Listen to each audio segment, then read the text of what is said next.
Mozilla Open Backpack, as well as on Passport Open Badge and Open Badge Factory. So it's really exciting. The number of badges is the way your certificate is generated. And there are certificates on each of the Moodle courses. So yes, teachers get badges, and they also get certificates for everything that they do. So lots of rewards, lots of fun, lots of excitement about learning due to how Moodle is set up. And it's really easy because of the support. You do need support. It's very hard to learn Moodle on your own. So yeah, support is number one, and I do provide that. Okay, I'm going to give you back your audio and mute my mic.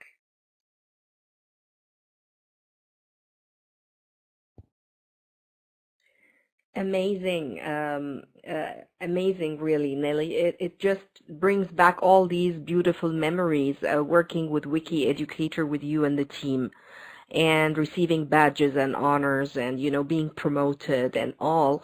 Very rewarding and very exciting. I can really attest to that. Back to a couple of things, really.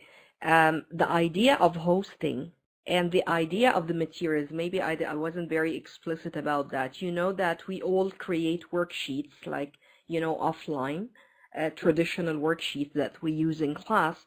These are bound to be adapted for online platforms.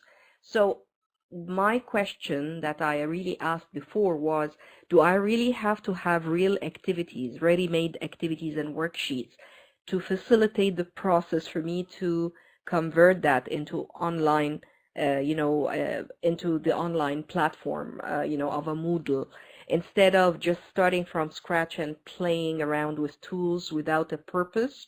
So would that be a better idea? Just have something I can play with, something authentic that I really created for my class purposes. That was my question related to, the materials and traditional courses to convert to an online platform. The second one that I would like to highlight is the idea of hosting. The idea of hosting, I understand that Moodle is not like other platforms. It's an open source.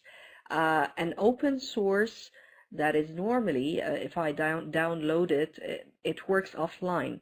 To just put it online, I need to have some kind of, professional technical support, some host online to accommodate my offline Moodle. I understand that, your platform works differently, and it does provide teachers like myself who don't really have, an institution that can support them.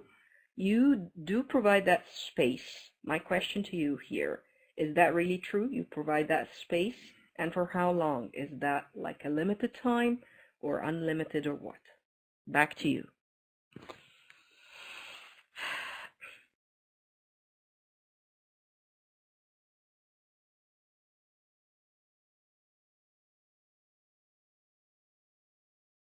Going to the next stage. Okay.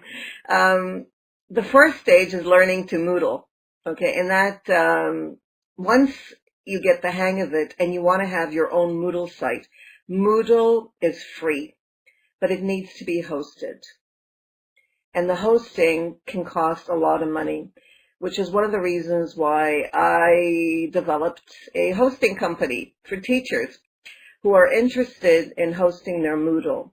So I host and install Moodle websites or, Moodle sites on my server. I have a dedicated server. Actually, I have a few dedicated servers.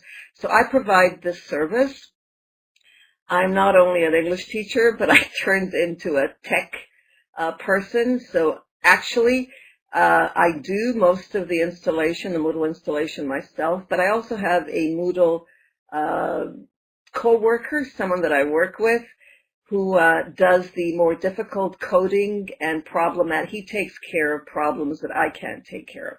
But what I do most of the day actually these days is troubleshoot, because there are problems with Moodle, and Moodle can be very expensive. In fact, there are Moodle partners who charge upfront from $6,000 to way up there. And I don't think that's right for teachers who want to teach online, which is why I provide hosting. But I think that, for teachers starting out, it might be a good idea to first teach a few courses on integrating technology, and then once you become popular and you want to do more, then think about going and hosting somewhere else. And if you want to host with me, that's fine. I provide all the technical support that you would need and all the help. So that's something I can do. But I don't recommend it to start out with, even though, for me it's money. But I suggest teachers go through the free and then start teaching slowly and feel comfortable, and everything should be fine. Yeah, it is expensive. In fact, even Atlantic University, I was hosting them for about 4 years, and then we parted ways. But even schools in different parts of the world can't afford this. It's pretty expensive. But that's how it's run. There are reasons for it. If you have a big company and you're charging, and you have to pay Martin Dobianis, the founder of Moodle, that's how he makes his money. So, it's like when you buy bread. If you bake it at home, it's going to cost you a little bit. But if you're going to buy it, it may be even more expensive because it goes through a lot of hands. And that's what happens with Moodle. It goes through a lot of hands, which is why I do what I do. I hope I answered your question about that.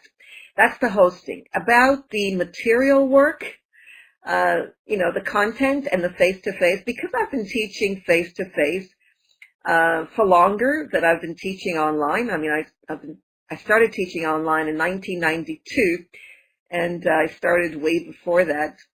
So you don't really go from face-to-face to the online environment. It's not the same thing. So if you want to teach face-to-face and you want to supplement with different things, then that's what Moodle is about. It's about supplementing your face-to-face, is what's called blended learning. That's how I started. I started using Moodle in 2003 in my face-to-face classes, and I used a web quest. The Giver, The Perfect Society, you can find it online. And so it was different, because online, just as you know, face-to-face, you have paper. Online, you can print. And what Moodle does is it allows your students and yourself to print everything. Everything can be printed through Exhibus. I've added, there are different ways, but there are portfolios where you can actually download everything into your computer system, and you can bring things from your computer system to the Moodle. So it works both ways, and you can, of course, print everything, whether it's PDF files or if you want to Word files or whatever you need, the flashcards, you can create them online and then print them out. So it depends on what you're trying to do. I think that's really, really important, Hanaa. What, as a teacher, are you trying to do? It's not just using technology. It's using it to your advantage. So what would you like your students to be able to do? If you want them to speak and to produce language, you could use Poodle. And then you can, you can evaluate them on the quality of their speech.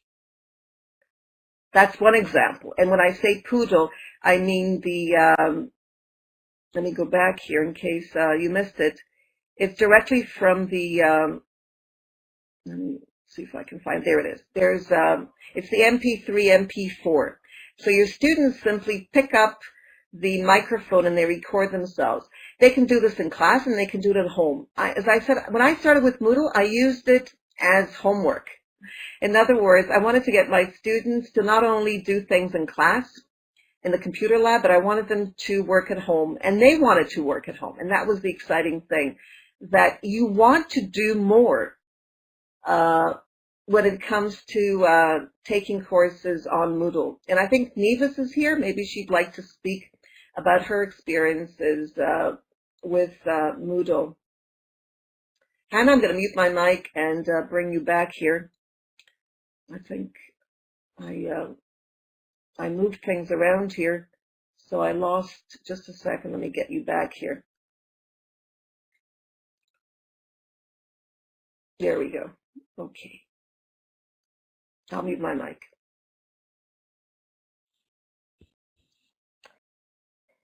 Thank you very much, Nellie. Real intriguing.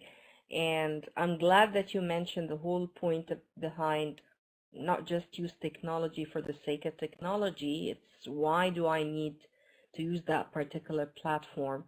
So yes, am I going to blend my course, supplement it, just put part of it online and just get my students to refer to it? Or do I want to create a truly 100% virtual experience online?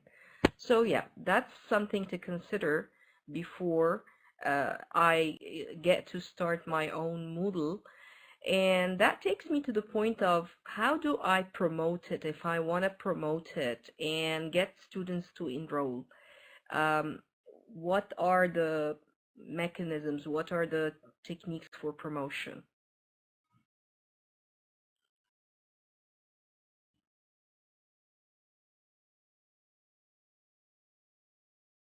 Promotion is difficult. Even Susan, that's the first thing she says. It's not easy. And we all know that. I mean, people who sell online know that it's not easy to promote their work, even though they're doing wonderful work. But how will people know about what I'm doing? I'm producing, you know, whatever, artwork. How are people going to know about it? Social networks. That's what works these days, unless it's by word of mouth and you want to do it face-to-face. But online, and this is something that I provide for teachers as well, you can do it through Facebook, Twitter, you know, Google+, Pinterest, LinkedIn, emails. If you've got a list, Tumblr, which is a free blog, through Yahoo, and there are more. I think that that's the way it's generally done. You can do this for free, or you can pay. They're all, you know, you can pay for Twitter through ads through Twitter, AdWords, and through Facebook. I'm not sure if Google Plus has it yet, but I think Pinterest has started with paid ads as well. So that seems to be the way to go.